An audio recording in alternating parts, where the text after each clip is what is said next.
بل هو قرآن مجید. بل لام ساکن ہے، اس پہ اظہار ہے. ہوا جلدی پڑھنا ہے، ہاں اقصی حلق سے ادا کرنا ہے، واو میں ہونٹ گول کرنے. قرآن یہ لفظ اکثر لوگ اردو پنجابی میں پڑھتے ہیں قرآن. قرآن غلط ہے، قوف کو را سے ملانا ہے. قوف پر ہے، را پر ہے، آ الگ سے. قرآن حمزہ کی آواز نکلے، کھڑا زبر ہے، 2 حرکات لمبا کریں گے. قرآن نہیں پڑھنا، را پر زبر الف نہیں بنانا، یہ غلط ہے. قرآن غلط. قرآن مجید. تنوین کے بعد میم آنے کی وجہ سے نوم میں ادغام ناقص مع الغنہ، اور میم کو جلدی پڑھنا ہے، جیم کو لمبا کرنا ہے، اور دال ساکن پہ قلقلہ ہے.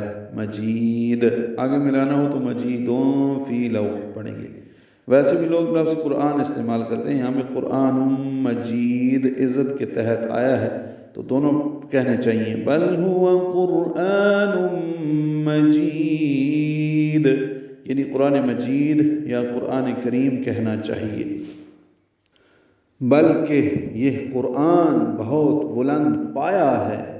فی لوح محفوظ.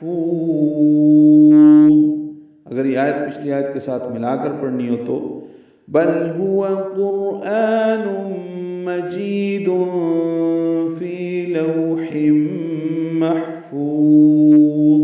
ملا کر پڑھنے کی صورت میں مجیدوں اخفا کرنا ہوگا دال. فی آئے مدہ ہے، 2 حرکات لمبا ہے. لوح میں لو وولین ہے، ہونٹ کو آگے لائیں گے، یہ زیادہ لمبا نہیں کر سکتے اس کو. تنوین کے بعد میم آنے کی وجہ سے حم میں ادغام ناقص ہے مع الغنہ. محفوظ ہا ساکن ہے، اس میں ہمس ہے، فا کو لمبا کریں گے، ضا پر پڑھیں گے. محفوظ یاد رہے، ضا ہلے نہیں، قلقلہ نہ ہو. اس لوح میں یعنی نقش ہے جو محفوظ ہے.